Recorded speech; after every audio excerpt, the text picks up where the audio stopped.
Dios los bendiga, hermanos de Demir, familia de Demir.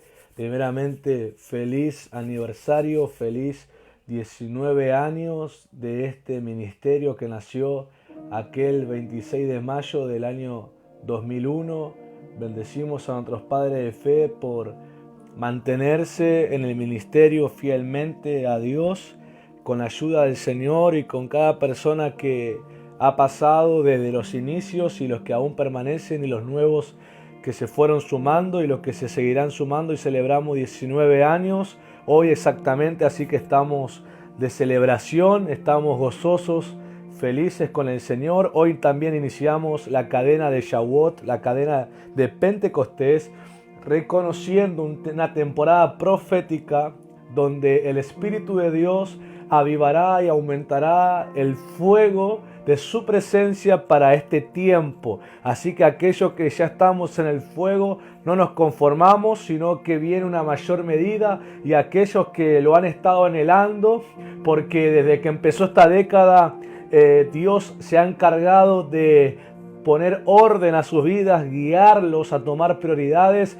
y están en el punto donde el fuego de Dios, donde su santa presencia no va a ser una experiencia, no va a ser un toque, no va a ser un momento solamente, sino que va a ser un permanecer, donde el Espíritu de Dios encuentra tu vida para reposar, y eso significa que por el reposo del Espíritu de Dios en tu vida va a rebosar de su presencia. Así que iniciamos esta cadena, iniciamos esta semana de celebración declarando que el Espíritu Santo me va a encontrar para que Él pueda reposar sobre mí y yo rebosar de su santa presencia. Y vamos a estar ministrando, iniciamos esta cadena con el tópico llamada voto. Muchos preguntarán qué tiene que ver el voto. ¿Es un voto presidencial? No, no es un voto presidencial, sino que es un voto haciendo referencia a un tipo de ofrenda. El voto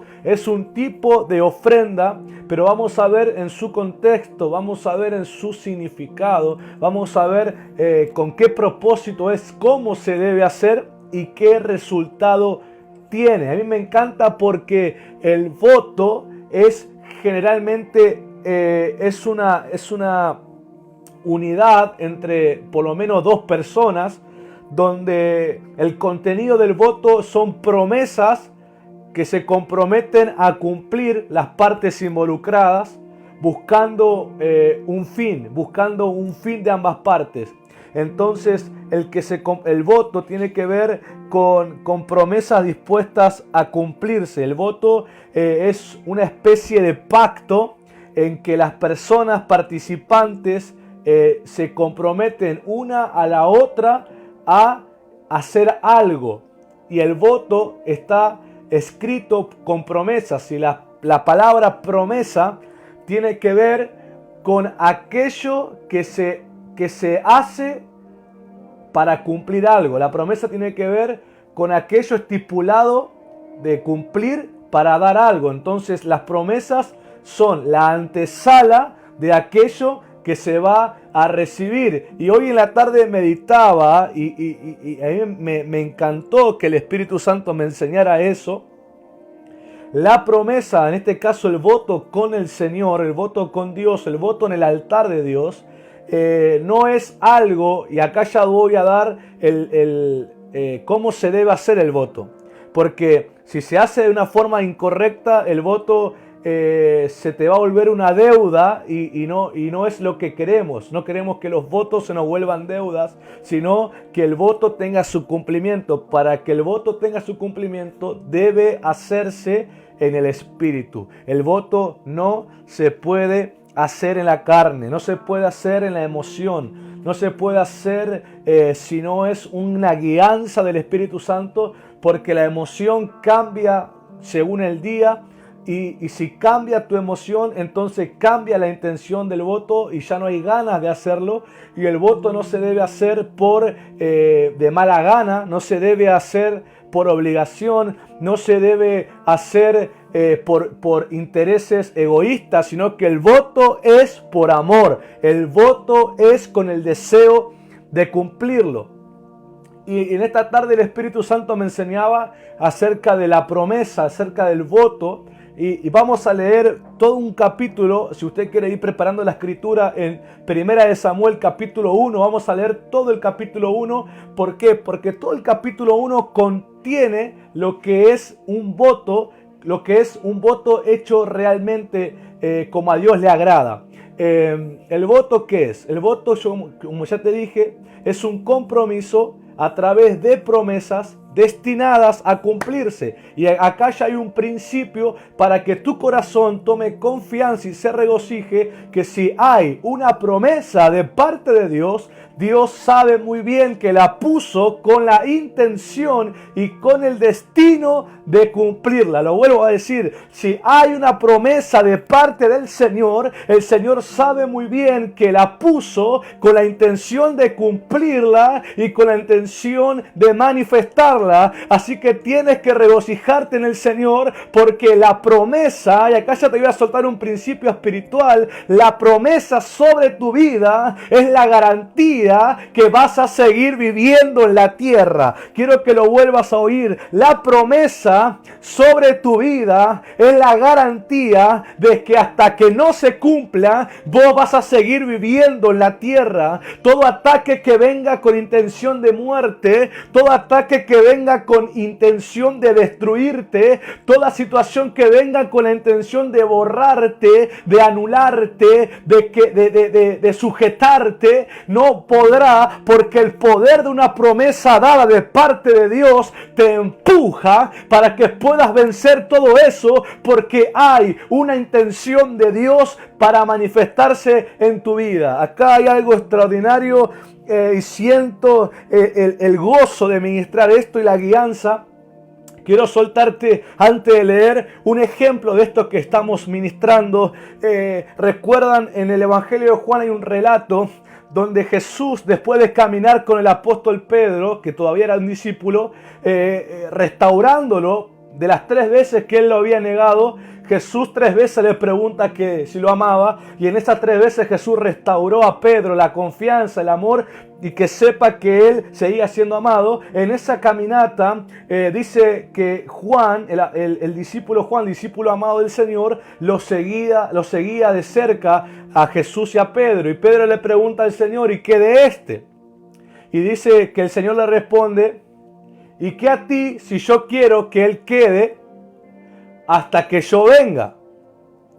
Esa fue una promesa que soltó el Señor sobre Juan. La Biblia misma relata que los discípulos creyeron y corrieron ese pensamiento de que Juan viviría por siempre o viviría muchísimo tiempo. Pero lo que pasa es que el Señor seleccionó a Juan para aquel momento en el que le revelaría el Apocalipsis en la isla de Patmos. Por eso Juan fue el último apóstol de ese linaje de los discípulos del Señor. Fue el último apóstol que murió. Él murió de viejo en la isla de Patmos. No digo que el ministerio apostólico murió con Juan, eso es una mentira. El ministerio apostólico sigue, porque el ministerio apostólico y los ministerios de Dios no mueren con ninguna persona que lo haya portado, porque cada ministerio es dado por Dios, y las nuevas generaciones que se levantan, Dios se encarga de esas generaciones nuevas levantar apóstoles, profetas, evangelistas, pastores y maestros. Pero Juan sí fue el último apóstol de los discípulos del Señor que caminaron con él.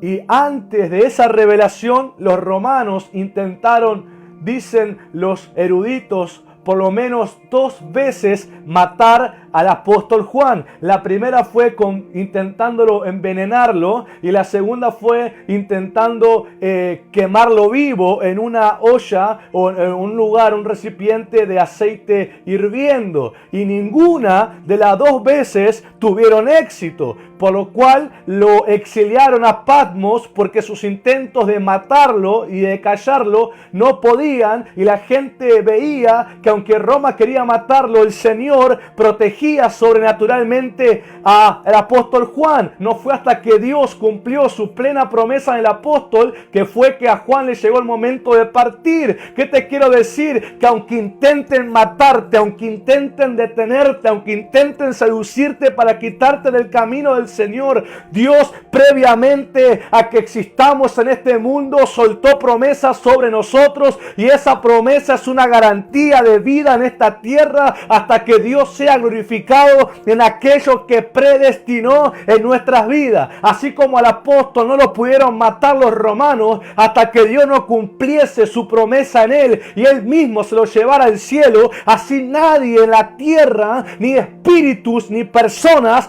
podrán matarnos, no podrán quitarnos de la existencia hasta que el Señor no cumpla su buena promesa sobre nosotros. Así que aquellos que están pasando enfermedad, aquellos que están pasando momentos difíciles o los pasarán, yo te quiero anunciar que lo que Dios habló sobre tu vida previamente es la garantía que nada de eso te va a destruir, nada de eso te va a matar, nada de eso te va a arrancar de la tierra, nada de eso te va a separar del Señor, porque Dios ha prometido y lo que Él ha prometido lo va a cumplir. Pero aquí te exhorto a que tú hagas tu parte, fortalécete en el Señor, mantente cerca de Él, levanta oración, adora su nombre, ayuna si es necesario, adora su nombre, haz como hizo Abraham, nuestro padre en la fe. Dice que él se fortaleció en fe, dando gloria al Señor. Hagamos nuestra parte porque claramente Dios hará y quiere hacer la suya. Aleluya. La promesa es una garantía de vida. La promesa es una garantía de sustento. La promesa es una garantía de sanidad. La promesa es una garantía de cumplimiento. Dios no habló jamás a tu vida para emocionarte. Dios jamás habló a tu vida para ilusionarte. Dios jamás habló a tu vida para solamente darte un sueño. Él te habló diciéndote: ciertamente voy a cumplir lo que te acabo de decir. Aleluya. Así lo hizo con la gente en la Biblia y así lo hará con nosotros. Por eso el voto que uno ofrece al Señor no lo puede hacer uno en la carne. Debe hacerlo en el Espíritu. Debe hacerlo movido por Dios. Quiero que sepas que Dios despertará en ti un profundo deseo de hacer un voto con Él, porque hay una intención profética en eso. Y ahí entra lo que sucede con Ana. Vamos a leer Primera de Samuel, todo el capítulo 1. Aleluya. Quiero leerlo todo para que no se pierda ningún contexto de lo que es el relato del milagro en Ana. Dice: hubo un varón de Ramataim, de Sofim, del monte de Efraín, que se llamaba Elcana, hijo de Jeroam, hijo de Eliú, hijo de Tou, hijo de Suf, efrateo. Y tenía él 2 mujeres, el nombre de una era Ana y el de la otra Penina. Penina tenía hijos, mas Ana no los tenía. Y todos los años aquel varón subía de su ciudad para adorar y para ofrecer sacrificios a Dios de los ejércitos en Silo, donde estaban 2 hijos de Elí, Ofni y Finés, sacerdote de Dios. Y cuando llegaba el día en que Elcana ofrecía sacrificio, daba a Penina su mujer, a todos sus hijos y a todas sus hijas, a cada uno su parte, pero a Ana daba una parte escogida porque amaba a Ana, aunque Dios no le había concedido tener hijos. Y su rival la irritaba, enojándola y entristeciéndola porque Dios no le había concedido tener hijos. Así hacía cada año. Quiero que sepas, cada año era lo mismo. Y así hacía cada año cuando subía a la casa de Dios. La irritaba así, por lo cual Ana lloraba y no comía. Cada año pasaba lo mismo. Tanto la molestaba, tanto la acosaba, que llegaba al punto en que Ana lloraba y no quería comer. Elcana, su marido, le dijo: Ana, ¿por qué lloras? ¿Por qué no comes? ¿Y por qué está afligido tu corazón? ¿No te soy yo mejor que 10 hijos? Hay una versión que dice: ¿no te amo yo más que te podrían amar 10 hijos? Claramente el hombre tenía una buena intención. Claramente él quería suplir o quería cubrir la necesidad de Ana de ser madre a través de un buen trato, pero no era suficiente y ahora vas a ver por qué. Y se levantó Ana después que hubo comido y bebido en Silo, y mientras el sacerdote Elí estaba sentado en una silla junto a un pilar del templo de Dios, ella con amargura de alma oró a Dios y lloró abundantemente. Acá comienza porque durante los años previos a eso, Ana solamente lloró, no comió, terminó el tiempo de estar ahí y se regresaban, pero este año ella decidió ir a la casa de Dios y orar. Y dice el verso 11, e hizo voto. ¿Qué hizo?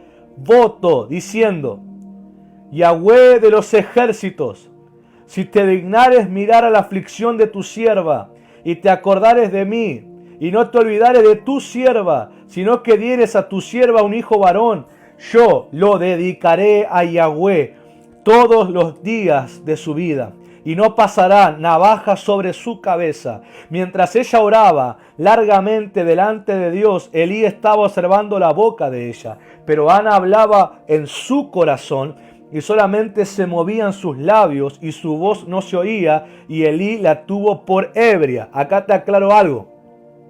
Hay una versión que dice que Ana estaba gritando, pero acá leemos que Ana como que movía el labio, los labios, murmuraba, pero oraba con su corazón. ¿Qué quiere decir? Que al oído natural de Elí, él lo escuchaba un sonido fuerte. Pero en el mundo espiritual, esa oración hecha con el corazón y hecho un voto a Dios estaba haciendo un ruido impresionante, estaba haciendo un clamor impresionante. Y hay una promesa, los que leyeron el Salmo de hoy, el Salmo 34, hay una promesa que dice que el justo clamará al Señor y el Señor le oirá y le librará de todas sus angustias. Y esa palabra clamor, esa palabra tiene que ver con llamar gritando, pidiendo ayuda. Y el Señor va a oír con la intención de conceder lo que está pidiendo, porque el Señor entiende el lenguaje del clamor. Aunque Elí no podía entender qué hacía Ana porque veía que murmuraba, en el espíritu Ana con su corazón estaba gritando al Señor, y el Señor entendió su lenguaje y ciertamente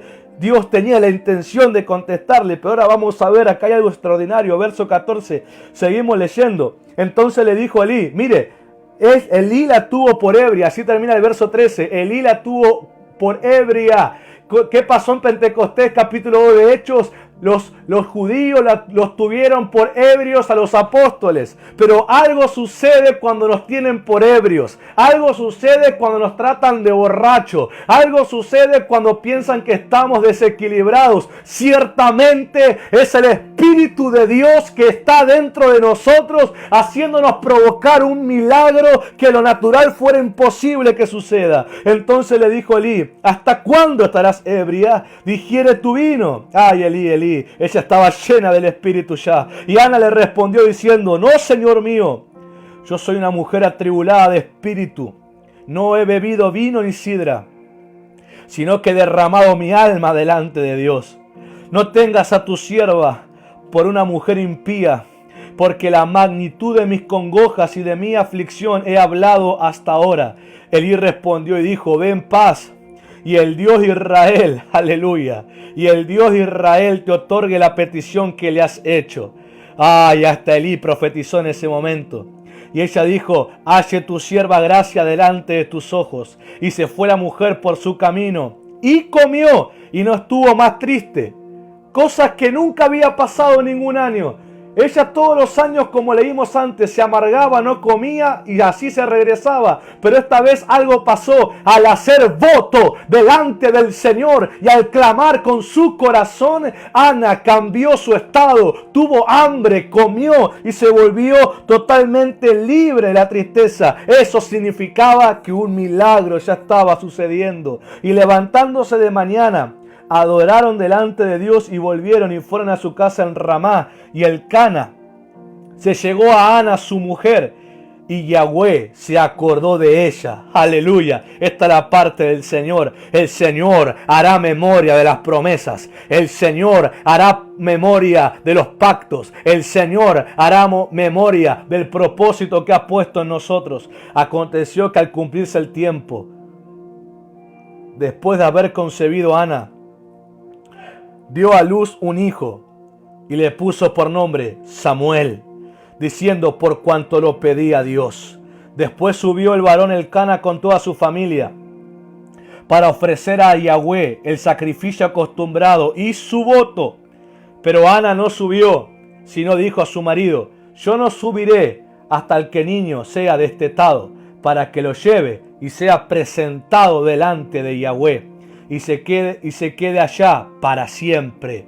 Acá vemos que Ana, aunque ya tenía la promesa y el milagro, no cambió su intención, sino que cada vez que miraba a Samuel, sabía la parte que a ella le tocaba de ofrecérselo al Señor. Por eso los votos deben hacerse en el Espíritu, porque la gente cuando lo hace en la carne y abraza su milagro, se enamora tanto de su milagro que no quiere cumplir su parte ofreciéndolo al Señor. Pero Ana ciertamente lo hizo en el Espíritu, porque aunque era su primer hijo, y quizás pensaba que el único que tendría, porque después tuvo más, pero hasta ese momento no sabía que Dios la había sanado de la esterilidad. Hasta ahora Samuel era su único hijo y quizás el único que tendría en su vida. Ella lo miraba y sabía la parte que le tocaba, y estaba tan decidida como aquella vez que oró. Y Elcana, su marido, le respondió: haz lo que bien te parezca. Quédate hasta que lo destete, solamente que cumpla Yahweh su palabra. Y se quedó la mujer y crió a su hijo hasta que lo destetó. Después que lo hubo destetado, lo llevó consigo con 3 becerros, un efa de harina y una vasija de vino, y lo trajo a la casa de Yahweh en Silo. Y el niño era pequeño. Y ella dijo: oh Señor mío, vive tu alma, Señor mío, yo soy aquella mujer que estuvo aquí junto a ti orando a Yahweh. Por este niño oraba, y Yahweh me dio lo que le pedí. Yo pues lo dedico también a Yahweh.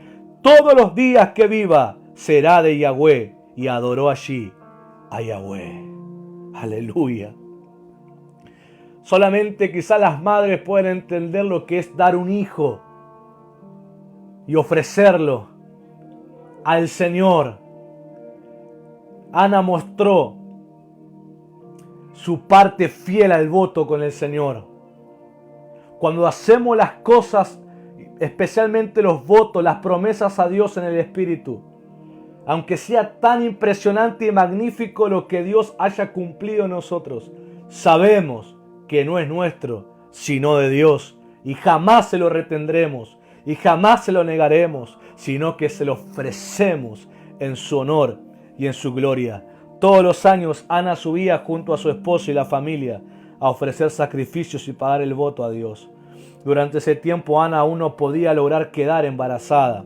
Su esposo le dice: no te soy yo mejor que 10 hijos. Él intentaba hacer algo claro ahí. Él intentaba proveerle un amor que pueda satisfacer esa necesidad. Pero acá vemos algo, que la provisión y el trato de la tierra jamás sustituirá el de Dios. Y además descubrimos algo, que si el deseo de Ana de ser madre hubiese sido de la carne, con el trato que su esposo le daba y con el amor que le daba, hubiera sido suficiente. Pero el deseo de Ana era espiritual. En otras palabras, era un deseo de Dios en Ana que solo Él podía saciar. Y esa es la correcta intención para hacer los votos. No es un deseo mío carnal ni egoísta, sino el deseo de Dios en mí que me guía a ofrecerlo. Porque ciertamente Dios me está diciendo en eso: hazlo, porque tengo un milagro y una manifestación para hacerlo cuando me ofrezcas tu compromiso. El Señor nos dice lo mismo. Tengo un milagro y una intervención manifestada para ti, pero estoy buscando de ti y estoy poniendo a ti el deseo de que te comprometas conmigo. Y la condujo el Señor a Ana al punto que ella dijera voluntariamente, porque así se ofrece el voto, voluntariamente, desde el deseo en su interior, que bajo consagración de voto el hijo que tuviera se lo dedicara a Dios por siempre. ¿Y sabes qué sucedió? Se consumó el deseo por el voto. De forma prudente, la forma prudente de ofrecer el voto a Dios es cuando lo hago en un deseo espiritual y no carnal. El voto es armonía entre el deseo del corazón de Dios con el mío y el mío con el de Dios. Es por eso que es un voto de amor y voluntario. Si no sucede así, fue hecho en la carne. Y saben que la carne, ustedes saben que la carne resiste al Espíritu Santo. El voto es escrito con promesas que están dispuestas a cumplirse. El voto no se cancela, y acá te suelto. El voto no se cancela por incumplimiento. Eso se llama deuda del voto. El voto solamente queda cumplido. Solamente el voto queda consumado cuando se cumplen las promesas que se ofrecieron. Por eso hoy traigo una palabra también que te sana el corazón. Muchos, al pecar, la acusación del diablo es que todo lo que Dios te prometió se perdió por el pecado, pero no, porque Dios no es infiel a la promesa que ha hecho. Si te arrepientes de todo corazón, ciertamente, además de tu vida restaurada, la promesa de Dios seguirá vigente para cumplirse. Aleluya, aleluya. El Señor jamás es deudor de voto de nadie. Él tiene toda la intención de cumplirla. En el voto se pone como garantía el honor de los participantes. En el voto se pone como garantía el honor de los participantes para cumplir las promesas. Es el honor diciendo mi testimonio, lo pongo como garantía de que yo voy a cumplir la parte que estoy diciendo. La garantía de Dios, ¿sabe cuál es?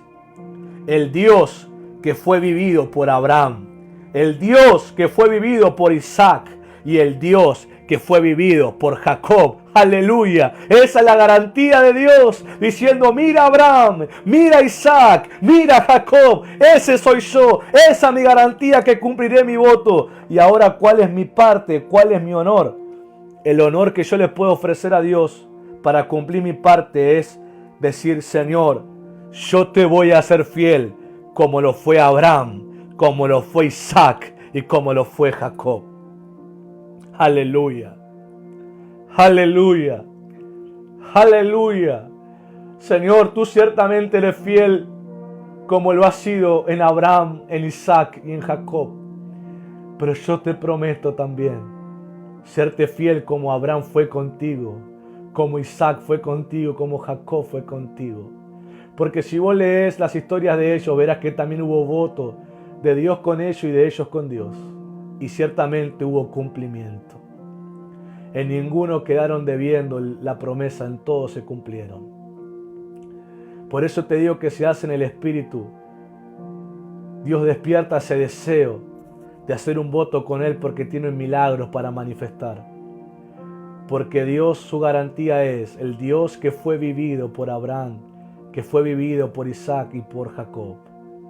Y el mismo deseo Dios pone que yo sea fiel como Abraham lo fue, como Isaac lo fue y como Jacob lo fue. Y recuerda que la oración de Ana decía, cuando pide un hijo varón y lo ofrece, si me concedes un hijo varón te lo ofreceré y no pasará navaja por su cabello. Ese no pasará navaja tiene que ver con el voto nazareo. El voto nazareo era que se consagraba al hijo varón, era consagrado, dedicado a Dios para siempre. Por eso el voto, según el tipo de voto que se haga, tiene una cobertura de tiempo hasta que se cumpla. Pero un voto nazareo tiene una cobertura de toda la vida, porque hasta que ese varón muera, él estará bajo el voto y el pacto del nazareo. El nazareo se abstenía de ciertas bebidas, por ejemplo, él no podía beber bebidas alcohólicas, ni sidra, ni vino, ni ningún tipo de bebida alcohólica. Él no podía cortarse el cabello, ni tampoco la barba. Eran las señales del pacto nazareo consagrado para Dios. Y así fue Samuel. Samuel fue un nazareo. Él no se cortó el pelo y no se cortó la barba. Y eso hablaba de que era un hombre consagrado a Dios. Y esa cobertura estuvo sobre Samuel hasta el día que partió a la presencia de Dios. ¿Y qué tiene que ver eso con nosotros, pastor? Es que el voto que nosotros hacemos y aquello que comprometemos tiene una cobertura de consagración que el único que la puede tocar es la mano del Señor. En el voto nazareo está la cobertura del Señor y es el único que tiene derecho sobre aquello que fue puesto bajo voto nazareo. Miren lo que intentó hacer Satanás con Sansón. Él tuvo que seducirlo a Sansón. Tuvo que llevarlo en apariencia romper el voto para que puedan los filisteos vencerlo. Pero dice que un día Sansón, dice que el pelo le volvió a crecer. Aleluya. El pelo le volvió a crecer. Y cuando lo llevaron los filisteos para burlarse de él, él logró a través de un guía apoyarse en las columnas. Y su cabello había crecido. Su barba había crecido. Aquello que representaba su voto nazareo. Por eso te digo, dice que Sansón se arrepintió y le dijo: Señor, concédeme una vez más tener tu fuerza y que caiga toda esta casa sobre los filisteos. Y mira lo que te dije antes, está representado en Sansón, porque Dios le concedió una vez más darle la fuerza de su espíritu. Y dice que Sansón, cuando sintió la fuerza, empujó las columnas. Todos creían que por el pecado de Sansón ya no sería nunca más el hombre valiente, y esa fuerza espiritual que tenía, esa fuerza física sobrenatural que el Espíritu de Dios le daba, creyeron: no, eso de Sansón ya es historia, él ya perdió, le sacamos de los ojos, él ya está totalmente condenado, él está para nuestro entretenimiento. Pero el arrepentimiento en Sansón, su pelo crecido, su barba crecida y un arrepentimiento de corazón hizo que Dios vuelva a cumplir el voto sobre él. La fuerza vino y él derribó esas murallas y esas columnas, y cayeron, toda la casa cayó sobre los filisteos. Y la escritura dice que Sansón, en aquella hazaña, aunque él murió entre ellos, pero en aquella hazaña mató más filisteos de lo que había matado en su vida. Hay un libro llamado No es por vista, es por fe, del pastor Cash Luna, donde él cuenta una parte de Sansón haciendo un comentario y dice que ese día fue el día de la victoria, fue el mejor día de su vida. Yo te quiero decir que si te arrepientes, no solamente Dios restaurará tu vida, sino que restaurará cada promesa y la fuerza espiritual que tiene esa promesa sobre tu vida. Y volviendo a Samuel y a la importancia del voto nazareo y la barba larga y el pelo largo. ¿Qué significa eso, pastor? La iglesia debe ser una iglesia de pelo largo y barba larga. Y no se asusten las mujeres, que no estamos pidiendo que se dejen, que se hagan crecer la barba ni nada de eso. Y tampoco estamos diciendo algo físico, sino que para nosotros es algo espiritual. ¿Por qué? ¿Qué representa la barba? ¿Y qué representa el pelo? ¿Por qué es importante? Dice así: entre la teoría y la práctica hay un trecho enorme. Una cosa es tener buenas intenciones y otra muy distinta es realmente hacer lo correcto. Es como llevar a cabo un sueño. Si no hay diligencia, si no hay determinación y si no hay trabajo, seguirá siendo un sueño. El paso más grande en nuestro crecimiento personal es vencer esta barrera y pasar de las buenas intenciones a la acción concreta. Esto es lo que representa la barba. La barba es el pelo que crece entre la cabeza y el resto del cuerpo y representa un puente que une la mente y el corazón, que une los pensamientos y las acciones, que une la teoría y la práctica y que une las buenas intenciones y los buenos hechos. El pelo largo y la barba larga representaba, en otras palabras, que no se quedaban solamente en una teoría, sino que eran un conjunto, una armonía entre lo que se conoce y entre lo que se vive, entre lo que se predica y entre lo que se vive, entre lo que oigo y entre lo que practico, entre lo que me aconsejan y entre lo que hago. Hay una armonía de cumplimiento, y por eso en el Salmo 133, cuando dice: mirad cuán bueno y cuán delicioso es habitar los hermanos juntos y en armonía, es como el buen óleo que desciende de la cabeza, del pelo largo hasta la barba, y la barba de Aarón, y desciende por la vestidura hasta sus bordes. Así es la unidad y la armonía en el pueblo de Dios. El pueblo de Dios debe ser un pueblo con barba y con pelo largo, mostrando una unidad, un puente que conecta la mente y el corazón, los pensamientos y las acciones, la teoría y la práctica, y las buenas intenciones y los buenos hechos.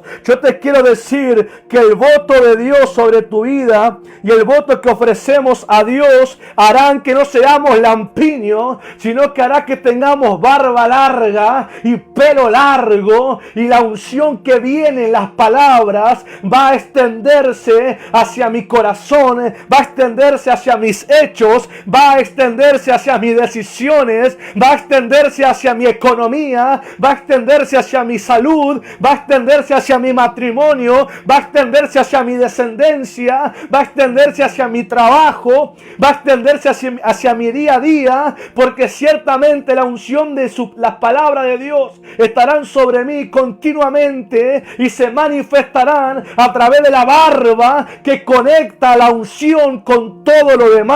¡Aleluya! ¿Cuántos pueden escribirme amén? ¿Cuántos pueden escribir amén ahí? ¿Cuántos están entendiendo? ¿Cuántos están entendiendo esto?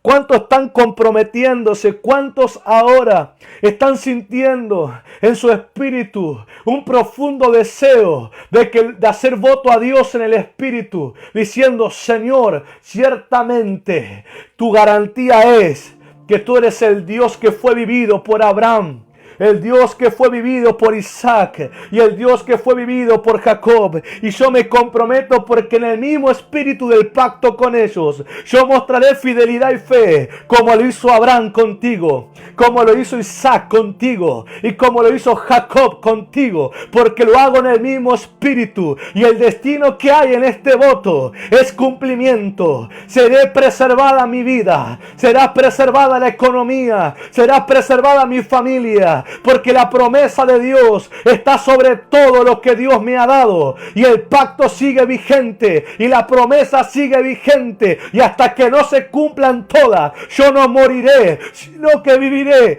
y veré la bondad del Señor. Aleluya. Yo no moriré, sino que veré y contaré las maravillas del Señor. Solamente cuando todo esté cumplido, así como Jesús clamó en la cruz: ya todo está cumplido, consumado es. Solamente partiré la presencia del Señor cuando todo se haya consumido en mi vida, si es que Cristo no viene antes y cumple su promesa de llevarnos juntamente con Él.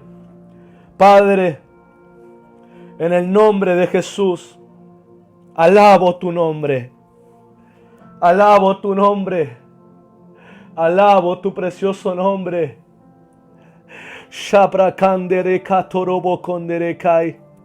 Y esto da inicio, y esto da una antesala a junio, porque junio, la palabra profética es que hagamos memoria de las profecías. La palabra será nuestro pan. Miraremos hacia atrás solamente para ver todo el camino recorrido en la fidelidad de Dios, y miraremos hacia adelante diciendo: el Dios que fue fiel ayer es fiel hoy y será fiel mañana. Ciertamente el nombre de Yahweh, eso significa el que fue, el que es y el que ha de venir. En el nombre del Señor, el voto de Dios sobre mi vida y mi voto hacia Él tiene una armonía en el espíritu, y ciertamente tiene destino de cumplimiento. Hacemos memoria de las profecías, que Dios ha hablado a nuestras vidas. Hacemos memoria de las promesas que le hemos hecho al Señor y no dejaremos en nuestra vida deuda de voto, sino que lo cumpliremos honrando al Señor. En esta hora, Padre,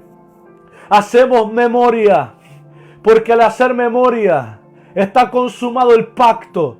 Tú piensas en nosotros y nosotros pensamos en ti. Tú nos tienes en tu corazón y nosotros te tenemos en nuestros corazones y estamos en presencia y nos tenemos presentes unos a otros. Oro en esta hora, Padre, en el nombre de Jesús, por medio del Espíritu, a que las profecías, a que las palabras prometidas y que las promesas que nos unen, Señor, es la garantía de cumplimiento y es la garantía de preservación. El Espíritu Santo, una de tus promesas, Señor, se ha cumplido en Pentecostés. Y hoy, en esta nueva generación, y hoy, en el siglo XXI, aún hay cristianos que no han gustado del Espíritu Santo, que no lo han recibido porque vivían una vida religiosa y no una vida en relación. Pero oro por ellos, que reciban el Espíritu, porque lo que el Padre prometió tiene total intención y deseo de manifestarlo. Y ciertamente tu vida ha estado siendo preparada desde el inicio de esta década, desde el inicio de este año, para este momento donde Dios va a cumplir la promesa de su Espíritu, derramándose sobre cada vida, derramándose sobre tu corazón, manifestándose en una santa presencia. Y aquellos que ya estamos bajo la presencia del Espíritu, oramos por un mayor crecimiento, oramos por un fuego mayor, oramos por una mayor unción, que podamos crecer a la estatura del varón perfecto, en amor, en gracia, en justicia, en testimonio, en obediencia, en mansedumbre, en bondad y en todo el testimonio santo en Jesús. En esta hora, Señor, estamos cubiertos con tu promesa, estamos protegidos en tu promesa, Señor. Hay pacto en tu altar y ciertamente eso nos defiende, ciertamente la promesa nos cuida en tu nombre, porque tiene tu garantía, Señor, que el Dios de Abraham, de Isaac y de Jacob también es nuestro Dios y estamos bajo su cobertura, así como cuidaste a Israel en el desierto con una nube en el día y una columna de fuego en la noche, con el maná que caía todos los días al amanecer. Así ciertamente, Señor, como su vestidura no se gastaron y sus pies no se hincharon, tú los protegiste en tu gloria. Así tú nos proteges bajo el pacto, así tú nos proteges bajo el voto, así tú nos proteges bajo la promesa. Y mi actitud del voto es darte gloria, es ofrecerte mi vida en gratitud, porque nadie jamás me ha mostrado un amor tan excelente como el que me muestras tú, una fidelidad tan excelente como tú me muestras, una paciencia tan excelente como tú me muestras, y una corrección tan sabia como tú me muestras, y una educación tan excelente como tú me muestras, y un destino tan sobrenatural como tú me muestras, Señor. Por eso en esta hora oro que el altar recibe fuego en cada lugar. El altar del corazón recibe fuego en el nombre del Señor, porque tu vida está ahora es conducida en una fuerte atracción donde te unes a Dios y Dios se une contigo, porque aún el fuego del Espíritu a través del arrepentimiento en tu corazón restaura tu vida y restaura cada promesa que Dios ha destinado a favor de tu vida y de tu casa, para que su nombre sea glorificado en ti. En esta hora hay fuego de restauración. Hay fuego que restaura. Así como en el aposento alto, Dios y los apóstoles se hicieron uno a través del Espíritu Santo. Así el Espíritu de Dios se hace uno con nosotros y andaremos como representa la barba y el pelo largo. Una unidad entre su palabra y nuestras acciones por la unción del Espíritu Santo. Gracias te doy, Señor. Bendigo y alabo tu nombre. Queremos, Señor, concluir. Queremos concluir en esta hora adorando, Señor. Adorando tu precioso nombre. adorando tu precioso nombre. Iglesia, te bendigo con estas palabras, con esta administración.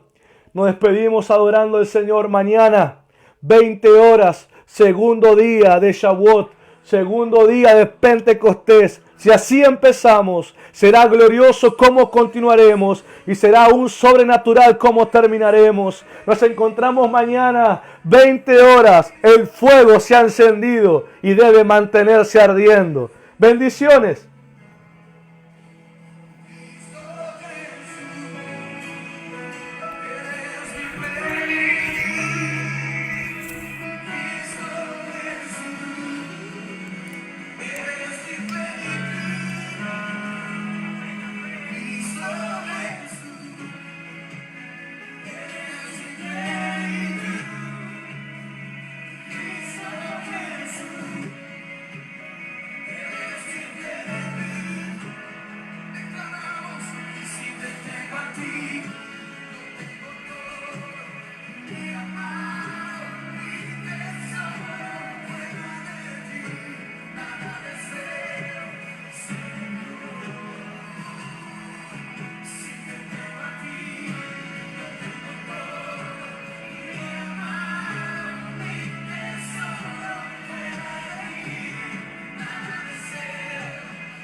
amor sobre